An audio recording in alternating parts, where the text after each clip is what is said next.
pengertian layanan pendidikan ABK. Layanan pendidikan merupakan satu kajian penting untuk memenuhi kebutuhan anak-anak kebutuhan khusus ABK yang memiliki keunikan tersendiri dalam jenis dan karakteristiknya dan membedakan mereka dari anak-anak normal pada umumnya.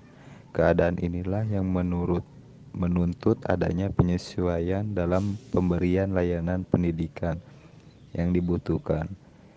Keragaman yang terjadi memang terkadang menyulitkan guru dalam upaya pemberian layanan pendidikan yang sesuai. Namun apabila guru telah memiliki pengetahuan dan pemahaman mengenai cara memberikan layanan yang baik, maka dapat dilakukan secara optimal. Sekian dari saya, terima kasih. Wassalamualaikum warahmatullahi wabarakatuh. Prinsip-prinsip layanan anak berkebutuhan khusus. Ada dua prinsip layanan bagi anak berkebutuhan khusus yang perlu diperhatikan oleh para guru atau pendidik, yaitu prinsip umum dan khusus. Yang pertama, prinsip umum. Prinsip umum terdiri dari tiga. Yang pertama, pemberian layanan pendidikan anak berkebutuhan khusus harus didasarkan pada pemberian berkesempatan kepada seluruh anak yang berkebutuhan khusus dari berbagai tingkatan, ragam, dan jenis kecacatan yang ada. Yang kedua, sebelum memberikan layanan kepada anak berkebutuhan khusus, guru atau pendidik harus dapat mengungkapkan atau memahami terlebih dahulu kemampuan fisik dan psikologis dari masing-masing anak. Yang ketiga, guru atau pendidik dalam memberikan layanan harus mengacu pada program yang dinamis, yaitu disesuaikan dengan perkembangan yang terjadi pada peserta didik. Dengan demikian, guru dituntut selalu mengkaji teori-teori pendidikan yang berkembang setiap saat. Yang kedua, prinsip khusus. Prinsip khusus terdiri dari 5.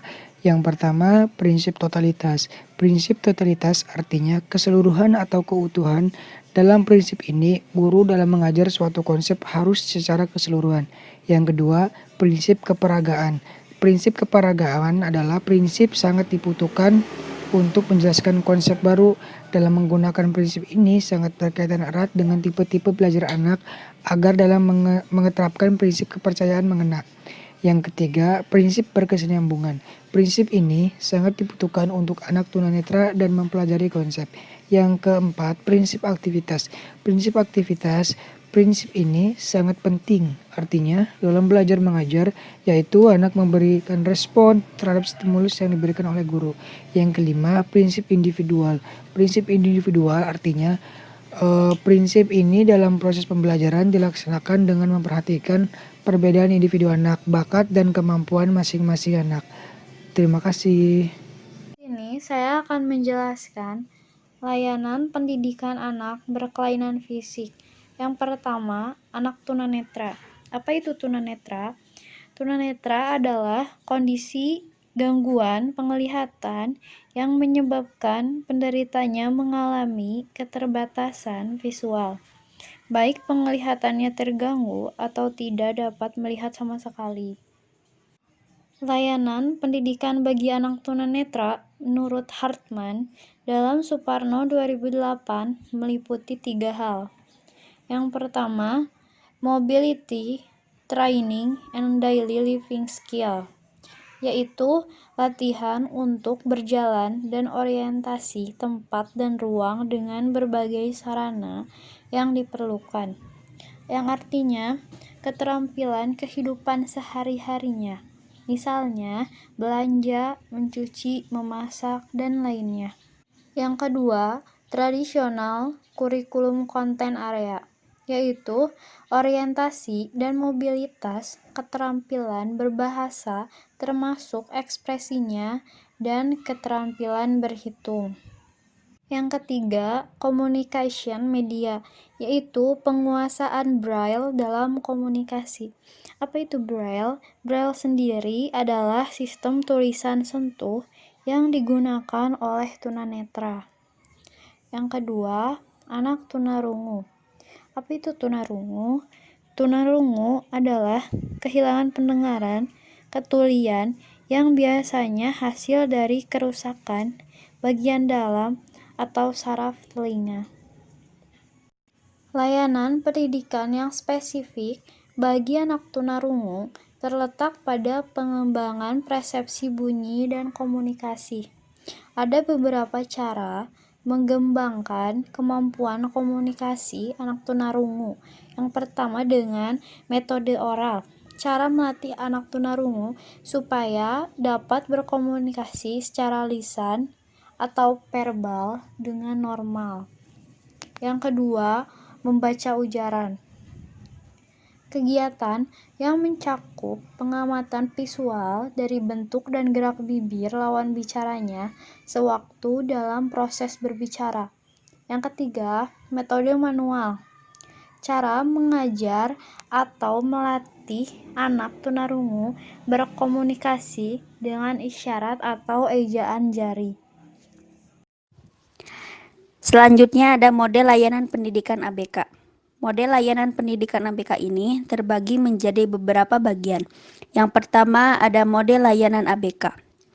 ABK memiliki tingkat kekhususan yang amat beragam, baik dari segi jenis, sifat, kondisi, maupun kebutuhannya.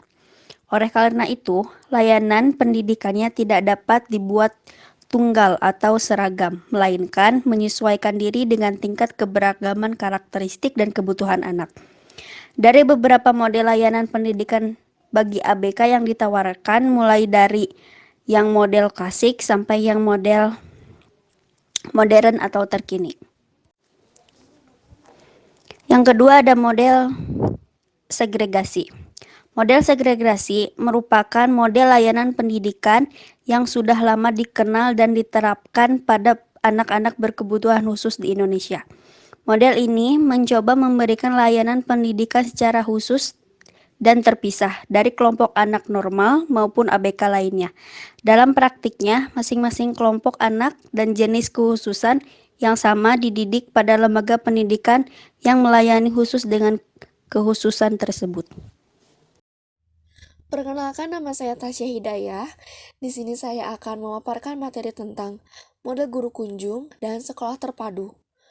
Model guru kunjung dapat diterapkan untuk melayani pendidikan ABK yang ada atau bermukim di daerah terpencil, daerah perairan, daerah kepulauan, atau tempat-tempat yang sulit dijangkau oleh layanan pendidikan khusus yang telah ada. Misalnya SLB, SDLB, kelas khusus, dan sebagainya. Di tempat-tempat tersebut dibentuk sebuah sanggar atau suatu kelompok-kelompok belajar, tempat anak-anak memperoleh layanan pendidikan. Guru kunjung secara periodik mengunjungi kelompok belajar yang menjadi binaannya. Dan selanjutnya ada sekolah terpadu. Sekolah terpadu pada hakikatnya merupakan sekolah normal yang biasa dan telah ditetapkan untuk menerima ABK. Mereka belajar bersama-sama dengan anak-anak normal, dengan diajar oleh guru umum, sedangkan materi-materi yang memiliki sifat kekhususan diberikan oleh guru pendamping. Dalam pelaksanaan pendidikannya, terpadu dapat berlangsung secara dua, yaitu yang pertama, terpadu penuh atau sepanjang hari pelajaran, dan yang kedua, secara terpadu atau sebagian khusus bidang studi tertentu. Yaitu ada pendidikan inklusi. Kata inklusi bermakna terbuka, serta lawan dari inklusi yaitu eksklusi yang artinya tertutup. Pendidikan inklusi berarti pendidikan yang bersifat terbuka bagi siapa saja yang mau masuk sekolah, baik dari kalangan anak normal maupun ABK. Demikian pula lingkungan pendidikannya, termasuk ruangan kelas, toilet, halaman bermain, laboratorium, dan lain-lain harus dimodifikasi dan dapat diakses oleh semua anak, termasuk anak-anak berkebutuhan khusus.